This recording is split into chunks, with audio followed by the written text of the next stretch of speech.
Hello and welcome to AK Mishra e learning. देखिए यहाँ पर क्या है कि डेमोक्रेसी होती है कि जो लोग होते हैं उनको राइट्स देने के लिए, लेकिन यहाँ यह भी होता है कि लोगों को राइट्स तो मिल जाते हैं लेकिन लोग अपने ही उस राइट्स को वो उसका उपभोग नहीं करते हैं या उस राइट्स को वो यूज नहीं करते हैं। यहाँ पर यह बात इसलिए हो रही है क्योंकि अगर आप न्यूज़पेपर के इस क्लिप को देखिए तो देखिए इसमें क्या है कि poor electoral participation of overseas Indian voters in Lok Sabha post 2024 ये इलेक्शन कमीशन का डेटा है। और ये डेटा यह कह रहा है कि जो पुअर इलेक्टोरल पार्टिसिपेशन रहा है ओवरसीज इंडियन वोटर्स का 18th लोकसभा पोल में जो कि 2024 में हुआ, तो इलेक्शन कमीशन कहता है कि ये डेटा एक अच्छा साइन नहीं है अगर हम डेमोक्रेसी के लिहाज से देखें। तो यहां पर बात हुई किसकी? Overseas voters. अब जरा ओवरसीज वोटर्स को देखें तो जनरली यहां पर यह है कि जो एनआरआई वोटर्स होते हैं उन्हीं को ओवरसीज वोटर्स कहा जाता है, लेकिन इलेक्शन कमीशन ऑफ इंडिया अभी भी एनआरआई वोटर को ओवरसीज इलेक्टर्स कहते हैं। और एनआरआई कौन होते हैं? तो एनआरआई उन इंडियंस को कहा जाता है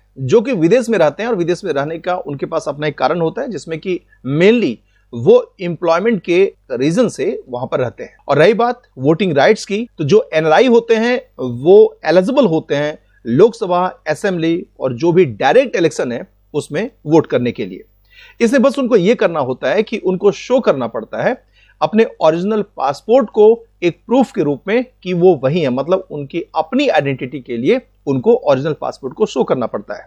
अब अगर हम इलेक्शन कमीशन की बात करें तो उसमें देखिए यहां पर क्या है कि इलेक्शन कमीशन ऑफ इंडिया हर एक उस एलिजिबल इंडियन सिटीजन्स को जो इलेक्टोरल रोल्स में इनरोल होते हैं उन्हें कहते हैं वो इलेक्टर्स, और जब वो एक्चुअली एक्सरसाइज करते हैं अपने वोटिंग राइट्स को तब वो कहलाते हैं वोटर्स। तो ये जो दो वर्ड है, एक इलेक्टर्स और वोटर्स, ये दोनों डिफरेंट वर्ड्स हैं, इसको दिमाग में रखना है। अब अगर हम जिस इलेक्शन कमीशन के डेटा की बात कर रहे हैं उसको अगर हम डिटेल में देखें तो देखिए यहां पर क्या है। तो यहां पर यह है कि ओवरसीज इंडियंस जो थे तो उन्होंने पूरे उत्साह के साथ रजिस्ट्रेशन किया था।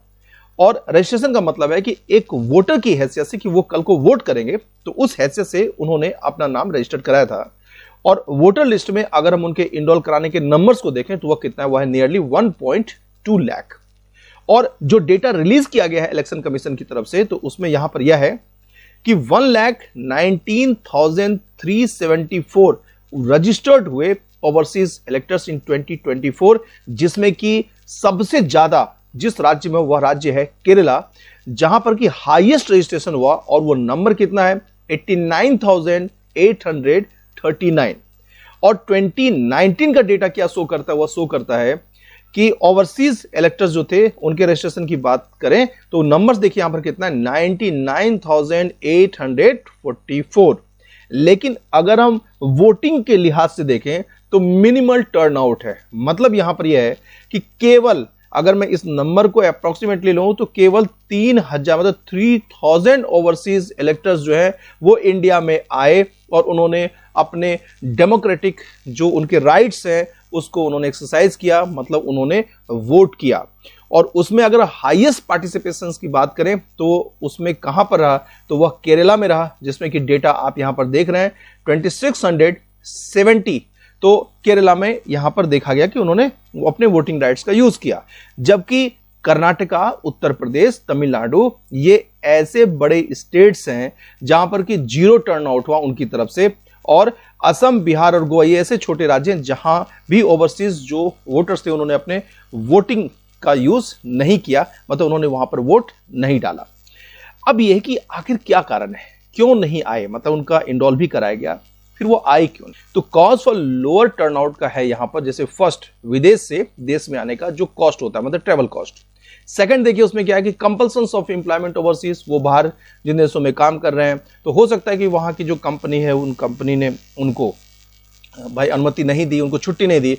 उसके बाद एजुकेशन ये भी है। तो ये कुल मिलाकर ये ऐसे फैक्टर्स हैं जो कि लोअर टर्नआउट में कन्वर्ट हुआ, मतलब वो इंडिया में आकर वोट नहीं कर पाए। अब एक और चीज देखिए कि एक रिकमेंडेशन है, वो रिकमेंडेशन आया कब? इन 2020, मतलब 2020 है उसमें आया। उसमें इलेक्शन कमीशन ने प्रपोज ये किया कि क्यों ना एनआरआई तक जो electronically transmitted postal ballot system है ETPBS, इस फैसिलिटी को एक्सटेंड कर दिया जाए ताकि जो ओवरसीज इंडियंस हैं वो ज्यादा से ज्यादा वोट कर सके, वोटिंग में या इलेक्शन में वो पार्टिसिपेट कर सके।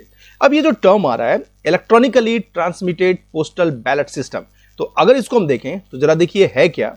तो यहां पर पहली बात है कि इसे डेवलप किसने किया, तो इसे डेवलप किया ECI मतलब इलेक्शन कमीशन ऑफ इंडिया, और इसको इंप्लीमेंट किया गया जो एग्जिस्टिंग पोस्टल बैलेट सिस्टम है उसके साथ ही। हाँ, यहां पर है कि जो पोस्टल बैलेट सिस्टम है उसमें क्या होता है कि उसमें जो बैलेट पेपर होता है वो पोस्ट के थ्रू भेजा जाता है जो जिनको वोट करना होता है, और जो इलेक्ट्रॉनिकली पोस्टल बैलेट सिस्टम है उसमें यहां पर क्या होगा कि उसमें इलेक्ट्रॉनिक मींस के थ्रू वोटर को वो जो पोस्टल बैलेट है वो भेजा जाएगा।